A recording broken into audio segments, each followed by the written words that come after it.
오늘 만날 성경 말씀은 신명기 1장 37절에서 39절까지 말씀입니다. 주님께서는 당신들 때문에 나에게까지 진노하셔서 말씀하시기를 너 모세도 그리로 들어가지 못한다. 그러나 너의 보좌관 눈의 아들 여호수아는 그리로 들어갈 것이다. 그는 이스라엘을 그 땅으로 인도하여 그 땅을 유산으로 차지하게 할 사람이니 너는 그에게 용기를 불어넣어 주어라 하셨습니다. 주님께서는 또 우리에게 이르시기를 적에게 사로잡혀 갈 것이라고 너희가 말한 어린 아이들 곧 아직 선악을 구별하지 못하는 너희의 아들 딸들은 그리로 들어갈 것이다. 나는 그들에게 그 땅을 줄 것이며 그들은 그것을 차지할 것이다. 아멘. 오늘 만나로 만나주시는 하나님을 기대합니다. 이집트 탈출 후 40여 년간 이어져 온 광야에서의 언약 공동체 실험은 이제 세대의 전환기를 맞습니다. 새해부터 우리가 함께 읽는 신명기는 언약 공동체의 세대교체라는 관점에서 보면 많은 것들이 더 깊고 넓게 이해가 되는 책입니다. 신명기의 초반부는 모세의 지난날에 대한 회고로 시작합니다. 흥미롭게도 모세의 회고는 탈출 1세대의 꾸준한 실패와 일관된 폐역으로만 가득 차 있습니다. 탈출 1세대의 40년 언약 공동체 실험에 대한 최종 평가는 다음과 같습니다. 이 세대가 악할 뿐이니 이 중에는 약속되었던 그 좋은 땅을 볼 사람이 하나도 없을 것이다. 그리고 놀랍게도 약속의 땅에 이르지 못할 것으로 여겨지는 탈출 1세대의 사람 중에는 모세가 포함되어 있습니다. 모세가 어떤 사람이었나요? 한때 가족이었던 파라오 왕가와 맞서 히브리 노예들을 해방으로 이끈 민족의 지도자였습니다. 탈출 이후에는 하나님과의 독대 끝에 백성이 대대로 준수할 영원한 법을 받아 공표한 언약의 입법자였습니다. 언약 공동체로 거듭난 탈출 노예들이 이집트로의 퇴행을 거듭할 때마다 스스로의 실존을 걸고 하나님과 협상했던 만인의 중재자였습니다. 대하유실 같은 구석이 있기는 했지만 그럼에도 땅에 사는 모든 이들 중 가장 유순했다 인정을 받을 정도로 온유의 인격자였습니다. 그런 모세가 약속의 땅을 앞에 두고 하나님께 받은 평가는 참 가혹하리만큼 충격적입니다. 너 모세도 그 땅에 들어갈 수 없다. 이집트 탈출 1세대 전체가 배은망덕하여 그 어떤 갱생의 여지조차 없었을 가능성이 있습니다. 아울러 민족의 지도자이자 언약의 입법자, 만인의 중재자이자 온유의 인격자였던 모세조차 하나님이 보시기엔 그들과 크게 다르지 않은 탈출 1세대로 분류되었을 가능성도 있습니다. 그렇기에 그들 모두는 결론적으로 언약 공동체가 최종적으로 도달해야 할 약속의 땅에 부합하지 않는 부적격한 존재였으며 광야에서의 방랑으로 생을 마감하는 것이 하나님의 정하신 뜻이라고 이해할 수도 있습니다. 하지만 저는 오늘 조금 다른 관점에서 신명기를 읽을 수도 있지 않을까 제안해 보려 합니다. 분명 신명기는 표면적으로는 명백하게 탈출 1세대 전원의 실패를 선고하고 있는 듯합니다. 그렇지만 그 표현의 심층에는 신명기라는 책이 궁극적으로 지향하고 있는 가장 주요한 관심과 관점이 감추어져 있다고 저는 보고 싶습니다. 그렇다면 신명기라는 책 전체를 관통하는 가장 주요한 관심과 관점은 무엇일까요? 서두에서 언급드린 것처럼 저는 신명기라는 위대한 책을 이해하는 가장 중요한 열쇠는 언약 공동체의 세대교체라고 생각합니다. 모세가 탈출 1세대로 간주되어 약속의 땅 진입이 허락되지 않는다는 충격적인 사실에 우리는 눈길을 빼앗기지만 하나님은 바로 이어 보다 중요한 바를 언급하고 계십니다. 너를 돕던 눈의 아들 여호수아는 그 땅에 들어갈 것이다. 그는 이스라엘을 인도하여 그 땅이 유산이 되게 할 지도자.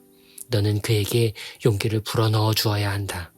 아울러 1세대의 뒤를 이은 2세대에게 어떠한 계획이 있으신지도 말씀하시지요.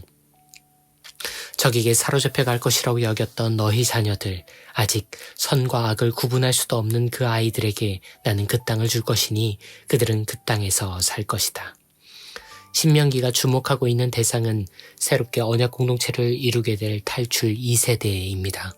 모세는 이제 여호수아에게 자리를 비켜줄 뿐만 아니라 그가 지도자로 설 수 있기 위해 할 수 있는 모든 지원을 아끼지 않아야 합니다. 탈출 1세대는 아직 선과 악도 뚜렷하게 알지 못하는 다음 세대들이 하나님의 언약 공동체로 설 수 있도록 교육과 훈련을 해야 합니다. 저는 이것이 신명기 해석의 중핵이라고 생각합니다.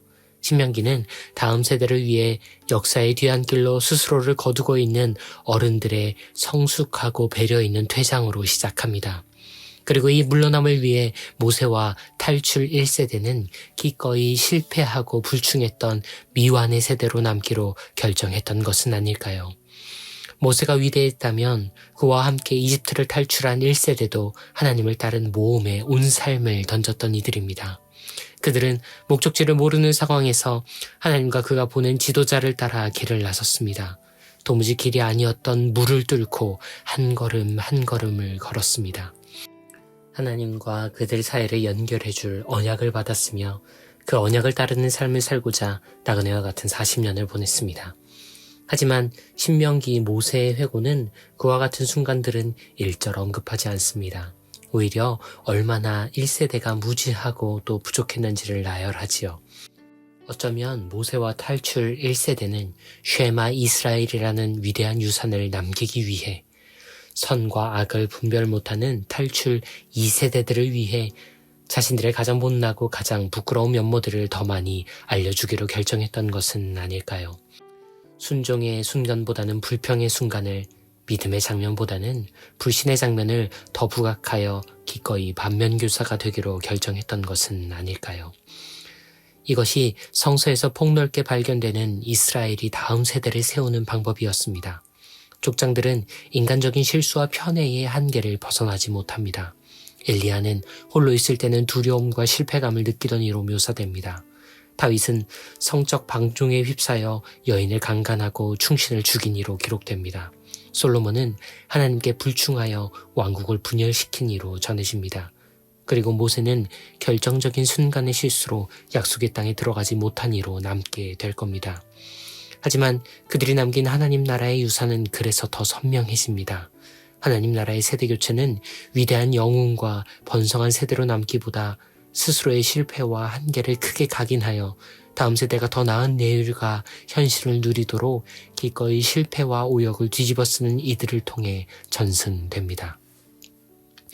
우리 모두는 삶의 경험이 누적될수록 성취들은 확대하고 실패들은 축소하려는 경향이 강해집니다.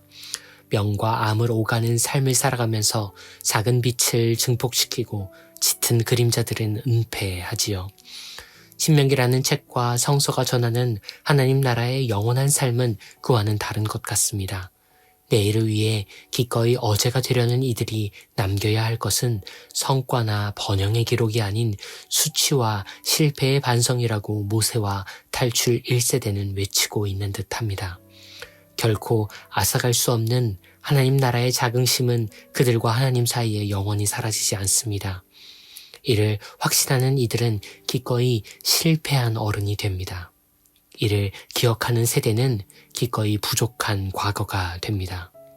여러분, 우리는 지금 무엇을 남기려 하고 있나요? 하루만큼 어른이 된 오늘이 다가올 내일에게 어떤 것을 전수하고 있는지요? 스스로에게 진지하고 정직하게 자문하는 오늘 하루가 되시길 소원합니다. 주님, 그 나라를 전하는 이들이 지닌 겸손을 배우고 싶습니다. 그 나라를 남기는 이들이 심은 유산을 따르고 싶습니다. 당신과 함께한 우리의 모험은 결코 사라지지 않으니 당신과 누렸던 우리의 영광은 정녕 우리 안에 있으니 내일을 위해 기꺼이 오늘의 수치를 대면케 하소서. 유업을 위해 즐거이 현재의 실수를 기록해 하소서. 쉐마 이스라엘, 오직 당신만이 우리가 전할 영원한 유산이 되시니 기뻐하며 저희의 실수와 실패를 마주하겠습니다. 세대를 넘어 찬양과 칭송받으실 유일한 분 그리스도 예수님 그 이름으로 기도합니다. 아멘. 이제 두 가지 제목으로 기도합니다.